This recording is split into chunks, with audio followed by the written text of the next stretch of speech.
ಅಮ್ಮ ಇದೇ ಊರಲ್ಲಿದ್ಯಾ ನೀನು? ನಾನೇನೋ ತನಕನ ಮದ್ವೆ ಆದ್ಮೇಲೆ ಕಾರು ಬಂಗ್ಲೆ ಅಂತ ಭರ್ಜರಿಯಾಗಿರ್ತೀಯ ಅನ್ಕೊಂಡೆ. ನಡ್ಕೊಂಡ್ ಬರ್ತಿದ್ಯಾ, ಅದು ಬರಿಗಾಲಲ್ಲೇ. ನಾನು ಯಾಕೋನೋ ಮದ್ವೆ ಆಗಿಲ್ಲ ಅಂತ ಇವಾಗ ಗೊತ್ತಾಯ್ತಾ? ಇದಕ್ಕೆ ಎಲ್ಲ ಹೆಣ್ಮಕ್ಳಿಗೂ ಮದ್ವೆ ಆದ್ಮೇಲೆ ಎಕ್ಸಿಟ್ ಮಾತ್ರ ಚೇಂಜ್ ಆಗುತ್ತೆ, ಆದ್ರೆ ನಿಮ್ಗೆ ಹಣೆ ಬರನೇ ಚೇಂಜ್ ಆಗೋಯ್ತಲ್ಲೇ. ಅದೇನೋ IAS ಓದಿ ಕಲೆಕ್ಟರ್ ಆಗ್ಬೇಕು ಅಂತಿದ್ದೆ, ಏನಾಯ್ತು? ಇಷ್ಟೇ. ಒಂದು ಮಾತು ಹೇಳ್ತೀನಿ, ತಪ್ಪು ತಿಳ್ಕೊಬೇಡ. You are educated fool. ನಮ್ಮಪ್ಪ ನನ್ನ ಇಷ್ಟು ವರ್ಷ ಕಣ್ಣಲ್ಲಿ ಕಣ್ಣಿಟ್ಟು ನೋಡ್ಕೊಂಡಿದ್ದಾರೆ. ಆ ಥರ ನನ್ನ ನೋಡ್ಕೊಂಡಿದ್ದು ನಿನ್ನಂತ ಪೊರ್ಕಿ ಜೊತೆ ಲವ್ ಮಾಡಿ ಓಡೋಗೋದಕ್ಕಲ್ಲ. ಏನೋ ನಿನ್ನ ಯೋಗ್ಯತೆ, ನೀನೆಲ್ಲಿ ನಾನೆಲ್ಲಿ? ನಾನು ಬಿಟ್ಟು ನಮ್ಮನೆ ಉಸಿರ ತಿಕ್ಕೊಂಡು ನಿನ್ನ ಲವ್ ಮಾಡಲ್ಲ.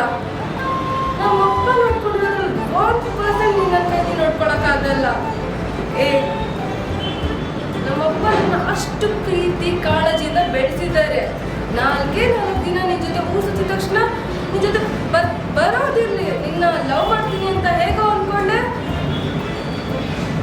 ಹೇಳೋ, ನಿಜ ಹೇಳು, ನಿನ್ನ ಲವ್ ಮಾಡ್ತಾ ಇದೀಯಾ? ಮತ್ತೆ ಕಟ್ಟ ತಾಳಿನ?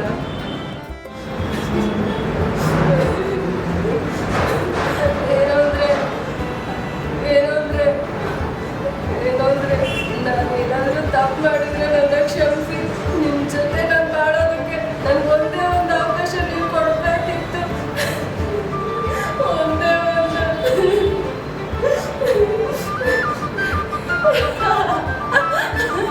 ಮೇಲ್ಬಿಟ್ಟು ಸುಳ್ಳೆ ಕಾಸಿಗೂ ಬೇಡ.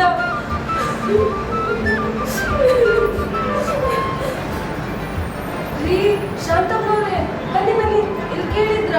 ಕಾವೇರಿಯು ಹುಚ್ಚಿ ಗಂಡ ಆಫೀಸಲ್ಲಿ ಕೆಲಸ ಮಾಡ್ತಿದ್ದ ಯಾವಣ್ಣು ಇಟ್ಕೊಂಡಿದ್ದಾನಂತೆ ಕಣ್ರಿ. ಇನ್ನೇನು ಮಾಡ್ತಾನೆ ಮತ್ತೆ? ಹೆಂಡತಿ ಹುಚ್ಚಿ, ಅವಳಿಂದ ಏನೇ ತಾನೇ ಸೇವೆ ಮಾಡ್ತಾನೆ.